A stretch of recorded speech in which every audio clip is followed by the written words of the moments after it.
기독교의 기독은 그리스도를 뜻합니다.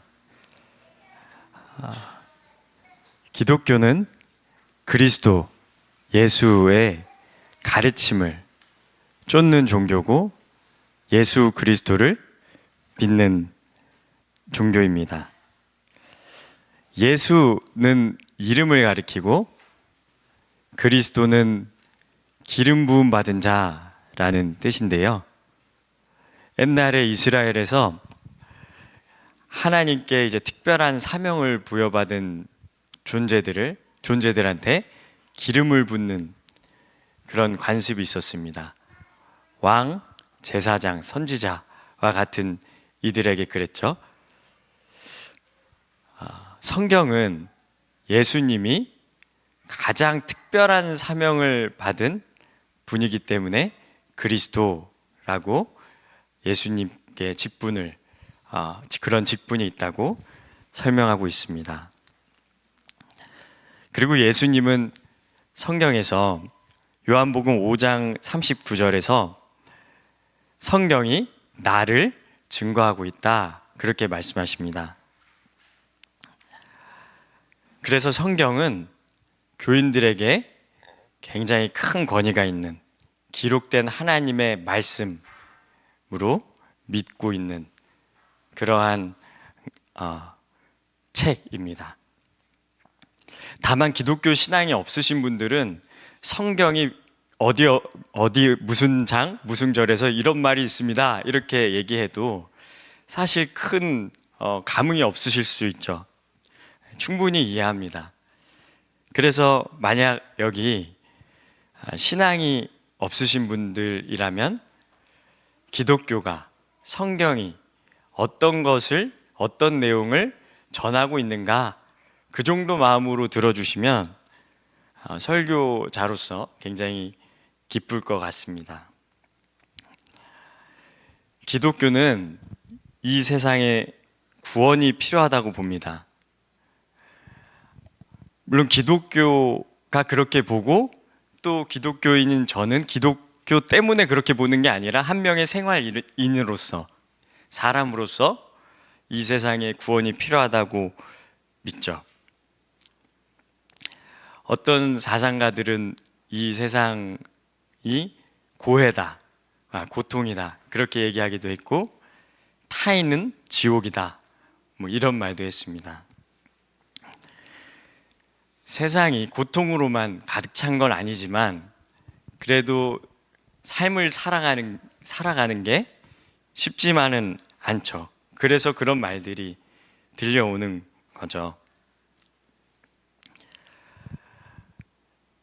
성경은 이 세상의 문제를 해결하시기 위해서 예수님을 보냈다고 말씀하시는데요.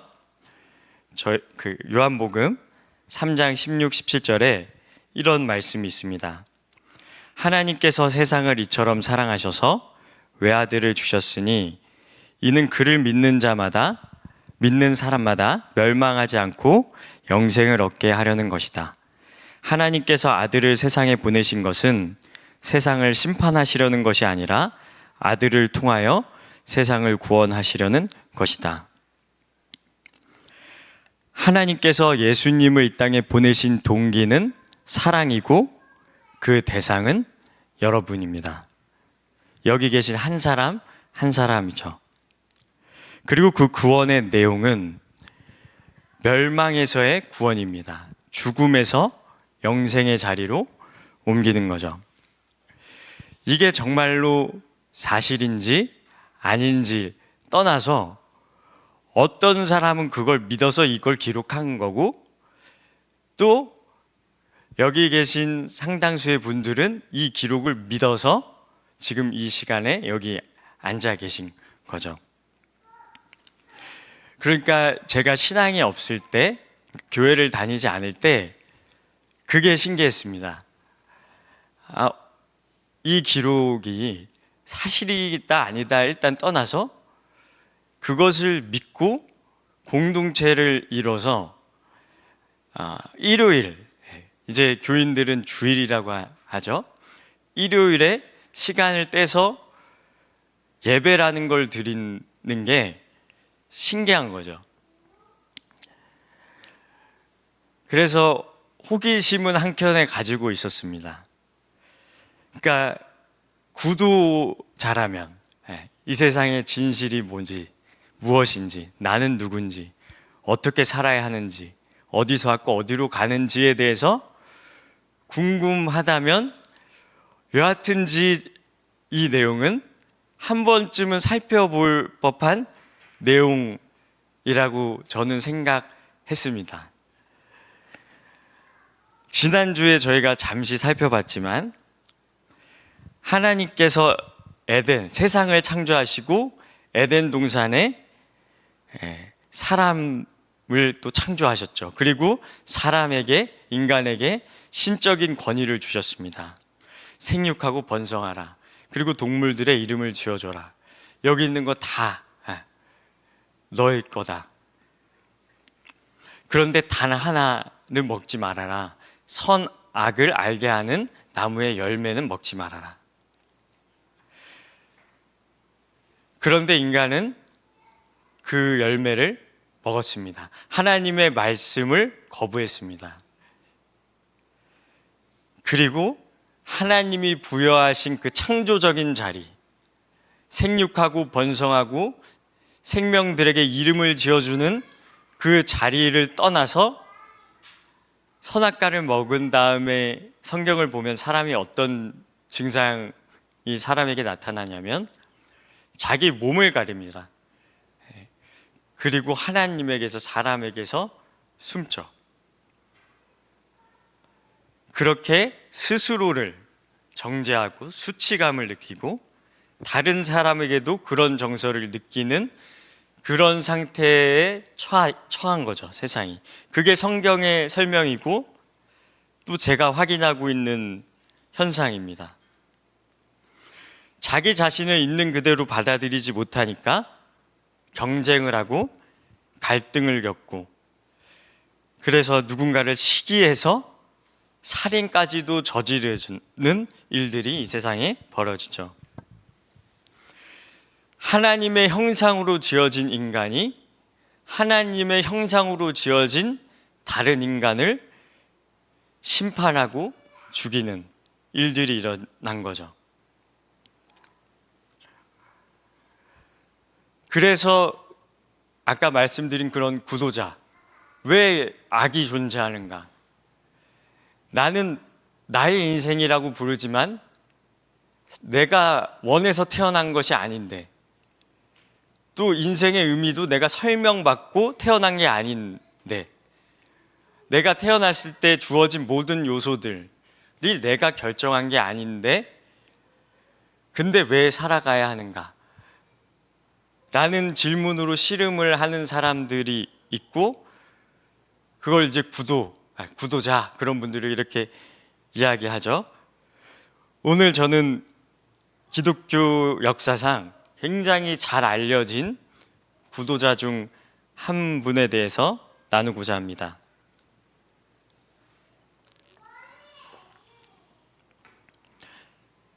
바로 어거스틴이라는 분입니다. 성 어거스틴, 아우구스티누스 이렇게 부르기도 하죠. 이분은 교회 역사상 굉장히 큰 영향력을 미쳐왔습니다. 현재까지도 그렇습니다. 그리고 중세 최고의 사상가로도 알려져 있고 위대한 신학자로도 알려져 있는 분이죠. 이분이 여러 저술을 했는데 그 중에 고백록이라는 책은 기독교계에서는 성경 다음으로 많이 읽힌 책으로 알려져 있습니다. 근데 이분이 예수님을 처음부터 잘 믿은 분은 아닙니다. 이 고백록을 보면 이분이 얼마나 훌륭한 분인가 이런 내용이 아니라 얼마나 많이 방황을 했고 하나님은 얼마나 좋은 분이신가, 이런 내용들로 상당수가 이루어져 있습니다. 근데 그 내용이 아주 적나라하고 가감이 없습니다. 그 내용을 몇 개 소개해 드리자면, 그가 청소년 시절에 남의 집 과일을 친구들과 훔쳤습니다. 근데 배고파서 훔친 게 아니라 금지된 일을 자기가 하는 것에 대한 쾌감을 느끼기 위해서 그 과일을 훔쳤다, 그렇게 얘기하죠. 그래서 그 과일을 먹지 않습니다. 그리고 유학 시절에는 결혼 전에 15년 동안 한 여자와 동거를 하고 아이도 낳습니다. 물론 그때 당시에는 그게 흔한 일이었다고 합니다. 그런데 이제 어거스틴의 어머니가 이제 정식으로 결혼을 해야 되지 않겠니 권했고, 그는 그 동거녀를 떠납니다. 그리고 이제 약혼을 하는데, 다른 여자와 약혼을 하는데, 약혼녀가 결혼할 수 있는 나이가 되기까지 2년이 남았는데 그걸 기다리지 못하고 또 다른 여자랑 동거 생활을 합니다. 그러니까 방황을 실제로 또 했다고 한 거죠. 근데 아이러니하게도 그런 방황 중에도 진리를 갈망했습니다. 그 계기가 19살 때 키케로라는 이제 철학자의 서적을 읽다가 지혜에 대한 갈급함을 가지게 됩니다. 진리에 대한 갈망이 생긴 거죠. 그래서 성경을 펼쳐보기도 하는데, 화려한 그 키케로의 문체와 달리 이 성경이 당시 그에게는 좀 수준이 낮아 보이고 모순이 많아 보이고 그래 보였다고 합니다. 그래서 이제 그가 다른 종교에 빠지는데, 마니교라는 종교입니다. 이 종교는 이성으로 진리에 대해서 모든 걸 설명할 수 있다, 확연하게 설명할 수 있다고 주장하는 종교였고, 그게 매력적으로 보였겠죠. 모든 게 설명이 된다고 하니까. 그는 9년 동안 마니교 교인으로 생활합니다. 근데 시간이 갈수록 이 마니교 교리의 허점, 모순점들이 보이기 시작합니다. 그 내용을 시간 관계상 설명하기는 그렇고 저도 사실 또 잘 모르고, 근데 맥락이 그렇다는 거죠. 모순이 보이고 허점이 보였다는 겁니다. 그래도 마니교에 기대를 걸고, 이 사람이 이 마니교에서 굉장히 유명했던 스승 파우스투스라는 사람이 있었는데, 그 사람을 만나면 자신의 의문점들이 해결될 거다, 이렇게 기대했습니다. 그리고 그를 만났는데 대답을 못하는 거죠. 어거스틴의 질문들에. 그리고 오히려 파우스투스가 어거스틴에게 배우는 일이 발생합니다. 어거스틴은 마니교를 이후로 떠나게 됩니다. 그리고 잠시 회의주의자가 되죠. 어거스틴의 어머니 모니카는 어거스틴과는 달리 굉장히 신실한 신자였습니다. 교회 성도였습니다. 그래서 어거스틴이 그렇게 방황하는 동안 정말로 많이 기도했습니다. 자기 아들이 예수님께 돌아오기를 기도했죠. 그리고 그녀가 존경하는 주교가 있습니다. 지금으로 치면 목사라고 생각하시면 되는데, 암브로시우스라는 주교인데, 모니카뿐만 아니라 많은 사람들의 존경을 받는 분이었습니다. 근데 어거스틴이 그의 성경풀이, 그의 설교를 들으면서 성경에 대한 오해가 풀리기 시작합니다. 성경이 내가 생각한 것만큼 그렇게 만만한 책이 아니구나. 그리고 이런 기록을 남겼습니다. 내가 저 사람이 하는 말이 정말로 참인지 거짓인지는 아직은 모르겠는데 그의 가르침이 내 마음에 걸리는 건 하나도 없었다. 그렇게 얘기합니다. 그러면서 성경을 탐독하는데, 특별히 이제 바울 서신서, 신약의 일부죠. 바울 서신서를 아주 탐독을 합니다. 그러면서 하나님을 인정하게 되고 예수님에 대한 믿음이 생기기 시작해요. 더 이상 의심할 필요가 없을 정도로 주님의 살아계심과 예수님이 진리이심을 확신하게 됐다, 이런 말도 합니다. 근데 문제가 있었습니다. 그게 뭐냐면, 예수님이 길인 거는 좋은데, 예수님이 성경에 보면 좁은 길, 나를 따르려면 넓은 길, 많은 사람들이 가는 길이 아니라 좁은 길을 가야 된다, 그렇게 말씀하셨는데 그게 싫었다고 고백합니다. 자기 안에 여러 가지 정욕이 있는데 예수님을 따르려면 이걸 포기해야 되니까 이 갈등이 너무 괴로웠다고 합니다. 그래서 이 갈등 상태를 좀 소화해 보고자 이 사람이 누군가를 찾아가는데, 그게 암브로시우스 주교의 스승, 노 스승이었겠죠. 심플리키아누스라는 분을 찾아갑니다. 찾아가서 이제 자초지종을 얘기를 하니까 그분이 어떤 일화를 들려주는데요. 어떤 학자 이야기를 들려줍니다. 여러 이름이 나와서 조금 죄송하지만 잘 따라오고 계시겠죠. 빅토리누스라는 학자의 이야기를 들려줍니다. 이 학자는 굉장히 명망이 있어서 로마 광장의 동상까지 세워질 정도였습니다. 근데 그가 성경을 열심히 읽고 신앙서적을 읽다가 믿음이 생깁니다. 근데 그거를 공적으로 말하지 않고 사적으로 자기 친구한테만 얘기합니다. 아마 당시에도 지식인 사회에서는 예수를 믿는다 이런 게 조금 부끄러운 일이었던 것 같습니다. 그러니까 이제 사적으로 얘기했겠죠. 근데 시간이 지나고 이분이 예수님 앞에 부끄러움을 느낍니다. 내가 이거를 예수님을 믿으면서도 이거를 공적으로 고백할 수 없는 것에 대해서 이제 성찰을 하게 된 거죠. 그리고 그는 이제 사람들 앞에서 자기가 예수를 믿는 사람임을 고백하게 됩니다. 그리고 나서 이제 이분이 수사학을 가르치는 분이었습니다. 웅변수를 가르치는 분이었는데, 그리스도인은 수사학을 가르치면 안 된다는 이제 법이 생겼을 때 미련 없이 자기 자리를 떠납니다.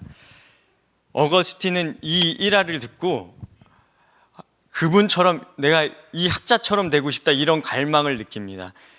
근데 그럼에도 여전히 자기 욕정이 포기가 안 돼서 그거를 쇠사슬이라고 표현합니다. 쇠사슬에 묶여 있는 것 같았다, 그런 거죠.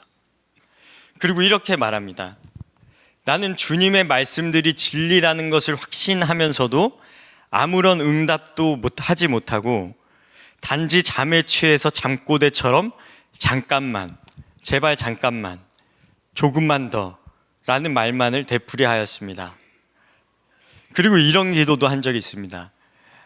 저희 아버지가 이 일화를 이렇게 얘기를 하셨던 거에 기억이 나는데, 주여, 나로 하여금 순결하고 절제하는 삶을 살게 해주시기를 바라지만 아직은 그렇게 해주지 마십시오.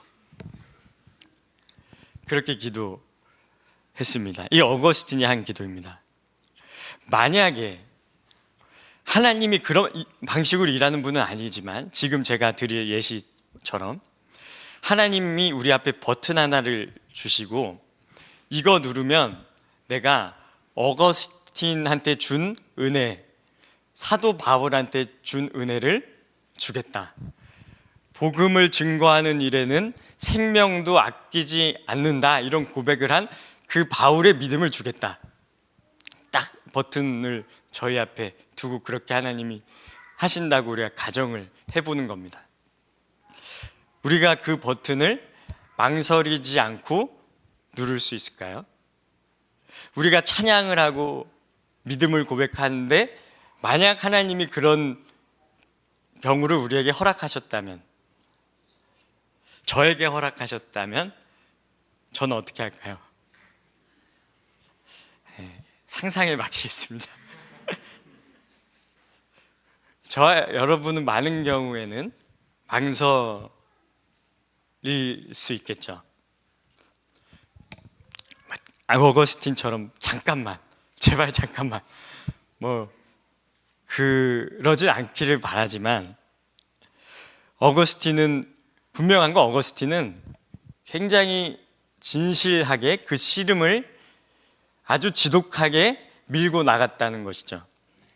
그냥 믿고 믿음 생활을 해도 되는데 자기 안에 부대낌이 있는 이거를 그냥 가만히 두지 않고 끝까지 한번 가보겠다는 그런 구하고 찾고 두드림이 있었던 거죠. 천국을 침노하고자 하는 마음이 있었던 겁니다. 하루는 어거스틴이 극심하게 괴로워하다가 집에서 나옵니다. 그리고 무화과 나무 앞에서 쓰러져서 눈물을 흘렸다고 해요. 그리고 이렇게 기도합니다. 이렇게 부르짖었습니다. 언제까지 기다려야 합니까? 왜 지금 당장은 안 됩니까? 그는 그렇게 부르짖고 마음으로 통회하며 통곡했습니다.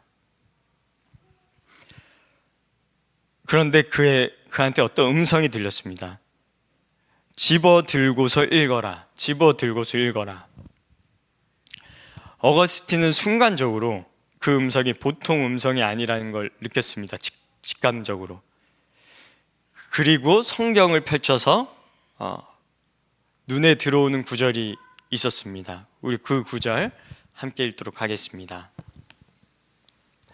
읽겠습니다. 어제 행동하듯이 단정하게 행합시다. 호사한 연애와 술 취함, 음행어와 방탕, 싸움과 시기에 빠지지 맙시다. 주 예수 그리스도로 옷을 입으십시오. 정욕을 채우려고 육신의 일을 꾀하지 마십시오. 그는 그 구절을 닳고 나자 확신의 빛 같은 것이 자기 마음속에 부어졌다고 합니다. 그리고 그 이후로 이 세상에 속한 그 어떤 것도 구하지 않는 은혜를 받았다고 합니다. 그래서 그는 이제 모니카, 자기 어머니한테 가서 그 소식을 알리고 그 모자는 함께 하나님을 찬양합니다. 그리고 이제 어거스틴은 수사학을 가르치는 교수였는데 그 자리를 내려놓고 암브로시우스에게 침례를 받습니다. 그리고 훗날 히포라는 지역에서 주교가 되었죠. 그리고 남은 생을 하나님의 은혜를 전하면서 살았습니다. 그의 별명이 은혜 박사, 일 정도로 하나님의 은혜를 강조했죠. 근데 그가 무화과 나무 앞에서의 그 회심 이후로 어떠한 자기 상태에 대한 갈등을 안 겪은 건 아니겠죠. 그도 사람이니까 당연히 그랬겠죠. 그는 고민을 할 때가 있었고 이런 고백을 합니다. 나의 모든 소망은 오직 주님의 지극히 크신 자비하심에만 있습니다. 우리가 기억해야 할 것은 어거스틴이 끈질기게 그 진리를 추구하고 구하고 찾고 두드려서 그 은혜를 받았다, 그게 아닙니다. 그래서 어거스틴이 훌륭한 사람이 됐다, 그게 아니에요.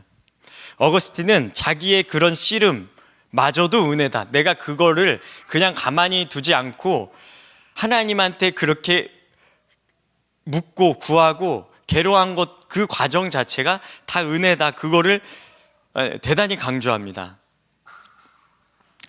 기독교는 타력 구원, 그러니까 외부에서 구원이 온다 이렇게 얘기하죠. 어떤 종교는 자력, 자기 스스로 구원을 이룬다 이렇게 얘기를 하죠. 이제 이 내용이 기독교의 어떤 고유함이라고 할 수 있는데, 기독교는 구원을 수행해서 얻거나 선행을 해서 얻는다 이렇게 얘기하지 않습니다. 오늘 본문 말씀에서 나는 비참한 사람입니다. 이 사망의 몸에서 누가 나를 구해내겠습니까? 우리 주 예수 그리스도로 인해 하나님께 감사드립니다. 이어서의 말씀인데요.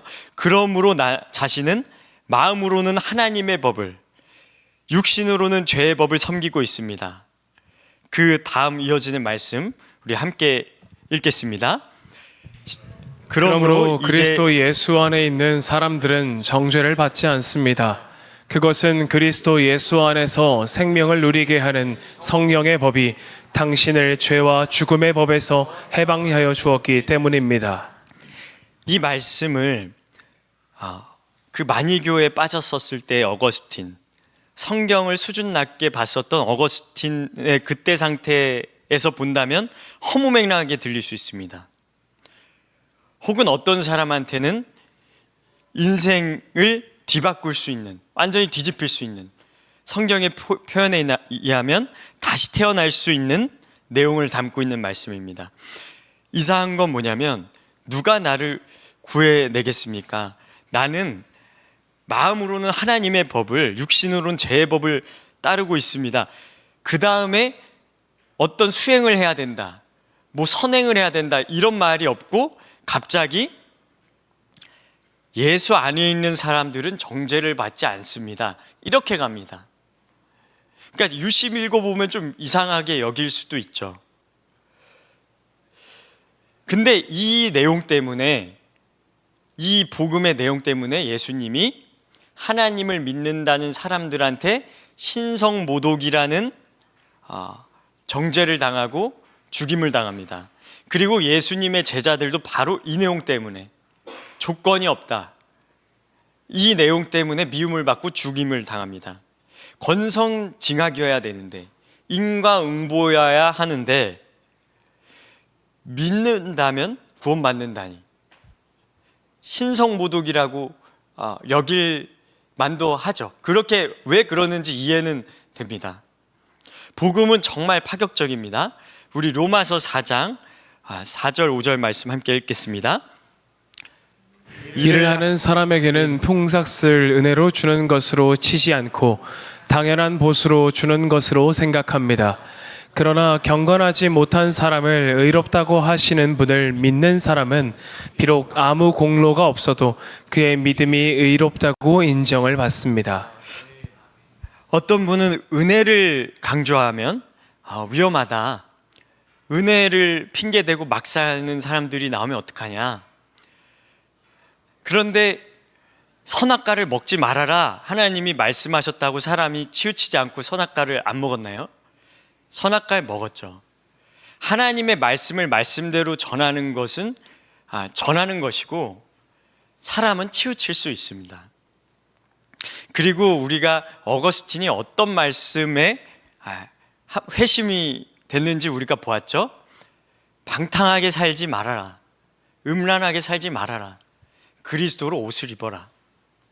성경은 막 살라고 얘기하는 게 아닙니다. 근데 왜 은혜를 강조하냐면, 근데 이 방금 우리가 함께 읽은 말씀은 일하는 사람이나 경건한 사람, 그렇게 칭찬받는 사람들한테는 화날만 하죠. 일 안 하는 사람, 불경건한 사람인데 그런 사람을 하나님이 의롭다 해주신다니, 그냥 믿기만 하면 누구나 의롭다 해주신다니 화날 만도 합니다.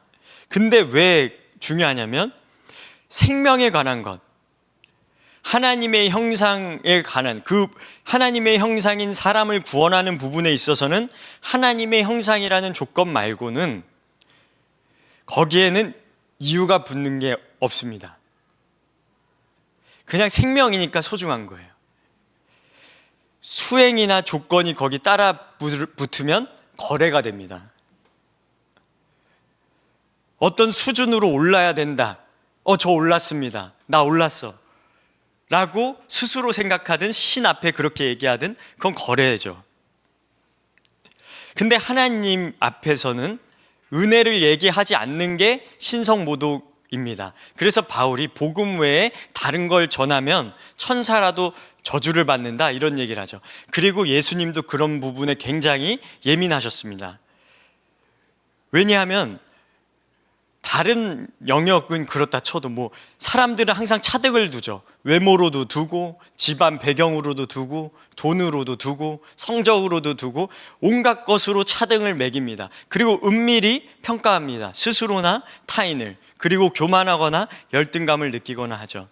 근데 종교로, 하나님의 말씀으로도, 사람을 살린다는 구원의 소식으로도 차등을 매기려고 하니까 하나님이 거기에는 예민한 것이죠. 신성모독인 것입니다. 하나님께서는 우리를 조건 없이 살리시기 위해서, 그러니까 이런 세상, 서로 차등을 두고 스스로도 받아들이지 못하고 종교로도, 심지어 종교로도 차등을 나누려고 하는 이 인간 세상 속에서, 악이 다툼하는 이 세상 속에서, 그걸 죄라고 성경은 하는데, 거기서 인간들을 건져내기 위해서 사람으로 하나님께서 오십니다. 우리 때문에 예수님이 오셨습니다. 그리고 우리 때문에, 나 때문에 죽으셨습니다. 그리고 나 때문에, 우리 때문에 부활하셨습니다. 우리 때문에 승천하셨고 우리 때문에 성령을 보내주셨습니다. 그래서 철저하게 우리가 하나님을 예배할 때 항상 이웃을 잊으면 안 되는 거죠. 하나님은 사람 때문에 예수님을 보내셨어요. 그리고 예수님은 지금 뭐 하고 계신다고 성경을 말씀하시죠? 지금도 하나님 우편에서 우리를 위해서 기도하고 계신다고 하죠. 이 삼위 하나님을 믿으면, 하나님의 은혜를 받으면 어거스틴처럼 순전한 마음을 갈망하게 됩니다. 뭐 법칙으로 얘기할 수는 없습니다. 우리는 기계가 아니니까요. 성도들도 치우칠 수 있습니다. 그러나 우리가 그거를 갈망해야 되는 건 분명합니다. 어거스틴처럼 그것은 분명합니다. 그게 하나님이 우리에게 바라시는 거죠. 오늘 우리가 정말로 하나님 앞에 어거스틴이 얘기한 것처럼 부인할 수 없을 정도로 이 믿음이 확연한데 갈등을 겪은 적이 있는지, 그게 너무 괴로워서 하나님 앞에 부르짖은 적이 있는지 우리가 돌아볼 법하죠. 어거스틴이 그렇게 부르짖고 막 나름대로의 몸부림을 친 걸 누군가는 수행으로 볼 수도 있겠지만, 성경은 그 과정을 어거스틴의 공로로 보지 않고 어거스틴 스스로도 그랬습니다. 그것은 은혜이고 은혜여야만 합니다. 혹시 오늘 말씀이, 이 전한 내용이 허무맹랑하게 들리지만은 않았다면, 어거스틴처럼, 한때의 어거스틴처럼 잠깐만요 라고 은혜를 받기를 미루는 것이 아니라 오늘이 은혜 받을 때라고 생각하고, 주님 어느 때까지입니까? 주님과 더욱 가까워지고 싶습니다. 주님만 소원하는 마음을 주시기를 간구합니다. 이런 기도를 함께 하기를 소망합니다. 이 여정은 죽는 날까지, 바울은 죽는 날까지 그랬죠. 내가 예수께 붙잡힌 바 된 그것을 나도 붙잡으려고 달려간다. 우리는 평생 그 달려감을 달려가야 합니다. 지금도 우리를 위해서 기도하고 계신 주님이 그 길을 내고 계신 줄로 믿습니다. 우리 이제 하나님을 함께 찬양하겠습니다. 거룩하신 하나님 아버지, 저희가 주님의 자녀가 된 이 은혜를 소홀히 여기지 않고 더 주님과 가까워지기를 갈망하는 그 마음을 주시기를 간구합니다. 주님께서 부드러운 새 마음을 주시겠다고 약속하셨사오니 이 종의 기도를 들으셔서 우리가 주님을 쫓아갈 수 있는 믿음을 부어 주시옵소서. 감사드리며 예수 그리스도 이름으로 기도합니다. 아멘.